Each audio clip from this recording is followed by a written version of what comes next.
మరి జూబ్లీహిల్స్ లో పోరు షురు అయింది. జనం మన దిక్కున్నారు, నిజం మన దిక్కున్నది, ధర్మం మన దిక్కున్నది. వాళ్ళకేమున్నదో నాకంటే బాగా మీకే తెలుసు. మోసపోయి గోసపడుతున్న ప్రజలు ఇక్కడికి వస్తుంటే, నేను శ్రీనివాస్ యాదవ్ గారు హరీష్ రావు గారు కలిసి వస్తుంటే ఇద్దరు ఆడబిడ్డలు మాకు ఎదురొచ్చింది కారుకు. ఒక అమ్మాయి పేరు శబానా, ఇంకొక అమ్మాయి పేరు స్వప్న. ఇద్దరు నువ్వు ఒకసారి దర్వాజా తీ, తలుపు తీ అంటే తలుపు తీసిన. ఇక వాళ్ళు, నేనైతే నాకు తెలియదు గిన్ని తిట్లుంటాయి హిందీ భాషల, ఉర్దూ భాషల, తెలుగు భాషల.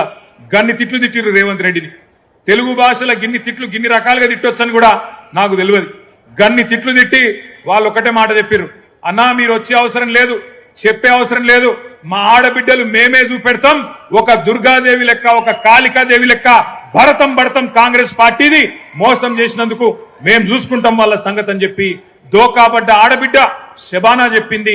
దోకా తిన్న ఆడబిడ్డ, మోసపోయిన ఆడబిడ్డ స్వప్న చెప్పింది, మేం చూసుకుంటామన్నా మీరు భయపడకుర్రి అని చెప్పి మాకు ధైర్యం చెప్పిండ్రు.